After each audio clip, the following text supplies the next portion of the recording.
प्रिया अपने ज्योग्राफी के टीचर को फ़ोन करती है। मेरे मम्मी पापा मार्केट गए हुए हैं, आप घर आ जाइए, क्योंकि मैंने जो एग्ज़ाम दिया था मुझे उसमें डाउट हो रहा है कि पता नहीं मेरे अच्छे नंबर आएंगे या नहीं, मैं फेल होंगी या पास। अब जैसे ही ज्योग्राफी टीचर प्रिया की ऐसी बातें सुनते हैं तो पहले तो उन्हें अपने कानों पर विश्वास ही नहीं होता है। वो प्रिया को समझाते हुए कहते हैं कि देखो प्रिया, मैं तुम्हारी कॉपी जब चेक करूँगा तो ही मैं तुम्हें बता पाऊँगा कि तुमने अपने पेपर में क्या किया है। लेकिन जो प्रिया रहती है वो बार बार ज्योग्राफी टीचर को घर पर बुला रही होती है और ज्योग्राफी के टीचर से वो ये कह रही होती है कि सर, मैं चाहती हूँ कि मेरा नंबर आप बढ़ा दीजिए। अब जो टीचर रहते हैं उन्हें कुछ समझ में नहीं आ रहा होता है कि वो करे तो क्या करे। वो प्रिया को समझाने की बहुत कोशिश करते हैं, लेकिन प्रिया उनकी एक भी नहीं सुनती। अब आप भी हैरत में पड़ गए होंगे कि भला कोई लड़की अपने ही स्कूल के कॉलेज के टीचर को फ़ोन करती है और उनसे ये कह रही हो कि सर, मेरा ज्योग्राफी का पेपर जो है वो ख़राब गया है, आप प्लीज़ उसमें नंबर बढ़ा दीजिए और आप जो बोलेंगे मैं वो करने को तैयार हूँ। आपको यकीन नहीं हो रहा होगा, हम आपको ये पूरी कहानी बताएंगे, लेकिन उससे पहले कुछ कहना चाहते हैं। आदाब, सत श्री अकाल, नमस्कार। आशा करती हूँ कि आप सभी स्वस्थ होंगे, मस्त होंगे और अपना ध्यान रख रहे होंगे। तो चलिए अब बढ़ते हैं अपनी इस कहानी की ओर। प्रिया जो कि बीए फर्स्ट ईयर की छात्रा रहती है। प्रिया की वैसे तो इंग्लिश मैथ काफ़ी अच्छा होता है, लेकिन प्रिया जैसे ज्योग्राफी कम समझ में आती है। प्रिया के माता पिता उसे एक अच्छे कॉलेज में भेजते हैं। शहर का नामा जामा कॉलेज होता है। कॉलेज के बाद प्रिया ट्यूशन भी जाती है, लेकिन इसके बावजूद प्रिया हर बार ज्योग्राफी में फेल हो जाती है। प्रिया के माता पिता अपनी बेटी को समझाते हैं कि बेटा, अगर तुम मेहनत से पढ़ोगी तो तुम ज्योग्राफी में ज़रूर पास होगी, लेकिन हर बार प्रिया ज्योग्राफी में ही फेल हो जाती है।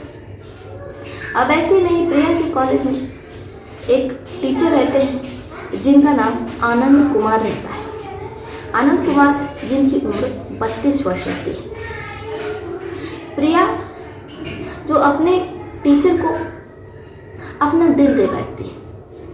आनंद कुमार उसे बहुत अच्छे लगते हैं, उन्हें बहुत पसंद करती है और कहीं ना कहीं प्रिया को ये लगता है कि अगर आनंद कुमार उससे बातचीत करने लगे तो फिर वो पेपर में बता देंगे कि एग्ज़ाम में क्या आने वाला है, क्योंकि पेपर तो टीचर ही बनाता है।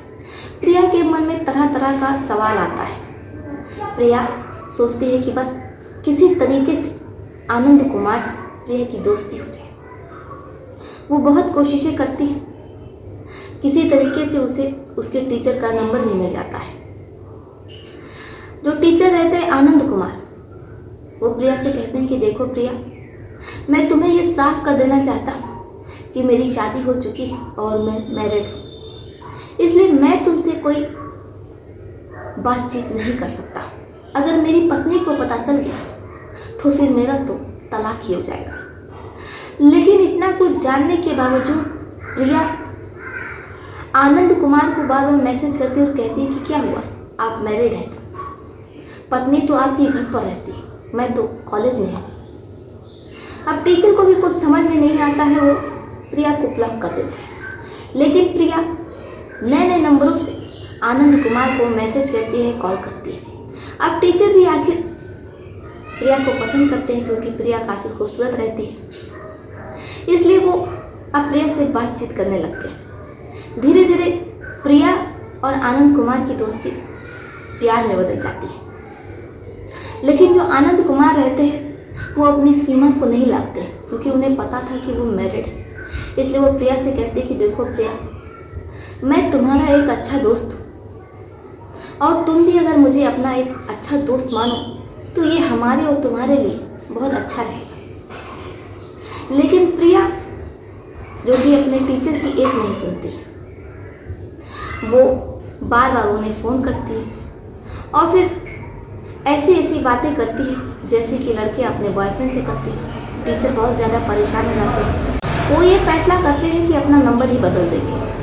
अब जो आनंद कुमार रहते हैं वो अपना मोबाइल नंबर बदल देते हैं। अब प्रिया बहुत ज़्यादा परेशान रहने लगती क्योंकि टीचर ने नंबर बदल दिया था और पूरी बात अपनी पत्नी को बता दी थी। पत्नी कॉलेज आती और प्रिया को काफ़ी ज़्यादा बुरा भला कहती।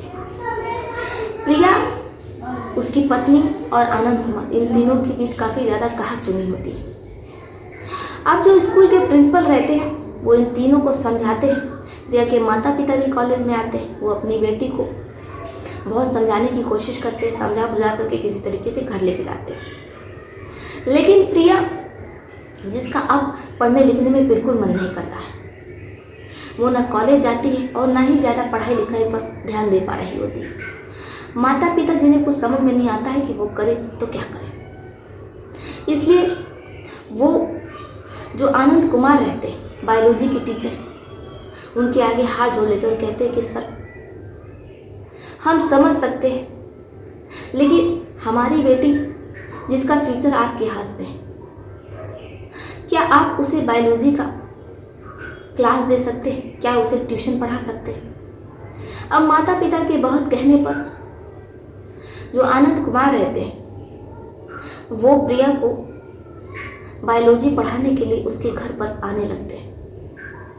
अब प्रिया, जो पहले से कहीं ज़्यादा आनंद कुमार से घुल मिल जाती है और अब तो उसने हद पार कर दी थी, वो आनंद कुमार से कहती है कि जब हम दोनों एक दूसरे से प्यार करते हैं, एक दूसरे को पसंद करते हैं, तो क्यों ना वो अपनी पत्नी को तलाक दे दें।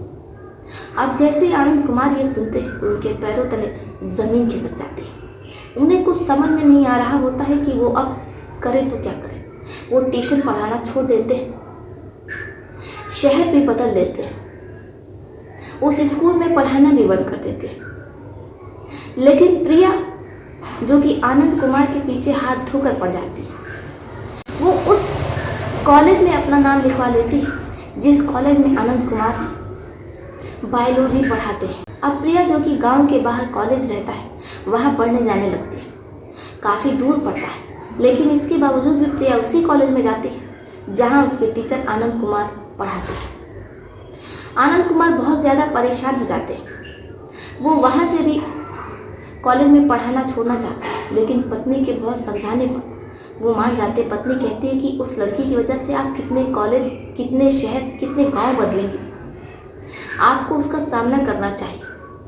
अब पत्नी के बहुत समझाने पर आनंद कुमार अपनी पत्नी की बात मान लेते हैं और उसी कॉलेज में पढ़ाते हैं। यहाँ तक तो सब कुछ बिल्कुल ठीक रहता है। प्रिया अब अपने टीचर को ना तो कॉल करती है ना ही मैसेज करती है, क्योंकि उसके पास अपने टीचर का मोबाइल नंबर नहीं होता है, क्योंकि टीचर अपना दूसरा मोबाइल नंबर भी बदल देते हैं। अब वो एक नया नंबर खरीदते हैं जो कि सिर्फ उनकी पत्नी को ही पता रहता है। लेकिन इसके बावजूद भी ना जाने कहां से प्रिया को आनंद कुमार का नंबर मिल जाता है और वो एक दिन रात 11:30 बजे आनंद कुमार को फ़ोन करते हुए कहती कि सर, पहले तो मैं आपसे माफ़ी मांगना चाहती हूँ। मैंने आपको इतना परेशान किया, मेरा इंटेंशन ऐसा नहीं था, लेकिन मैं बहुत ज़्यादा डर रही हूँ। मुझे डर लग रहा है कि कहीं मैं बायोलॉजी में फेल ना हो जाऊँ। क्या आप मेरे नंबर बढ़ा देंगे? क्या आप घर आ सकते हैं? मेरे मम्मी पापा बाजार गए हुए हैं। अब जैसे ही आनंद कुमार ये सुनते तो उनके पैरों तले ज़मीन खिसक जाती है। वो प्रिया को समझाते हुए कहते कि देखो प्रिया, आज के बाद तुम हमें कभी फ़ोन मत करना। हमने अभी कॉपी चेक नहीं की। जब हम कॉपी चेक करेंगे तो जैसा तुमने अपनी कॉपी में लिखा है, हम तुम्हें उससे 2-4 नंबर बढ़ा करके दे देंगे। ये कहते हुए जो आनंद कुमार रहते हैं वो फ़ोन काट देते हैं। प्रिया उन्हें बार बार फ़ोन करती है। आनंद कुमार, जो कि अब थाने जाते हैं और वो प्रिया के खिलाफ रिपोर्ट दर्ज करवाते हैं। अब पुलिस, इसे ये मामला समझ में नहीं आता है क्योंकि मामला प्यार का होता है, वो कोई कार्रवाई नहीं करते। आशा करती हूँ कि आपको ये कहानी पसंद आई होगी। आपकी इस पर क्या राय है, आप अपनी राय हम कमेंट बॉक्स में लिख सकते हैं। तो चलिए फिर चलते हुए मिलते हैं आपसे किसी और कहानी में। तब तक के लिए आप अपने परिवार का ध्यान रखिए, सतर्क रहिए, सुरक्षित रहिए।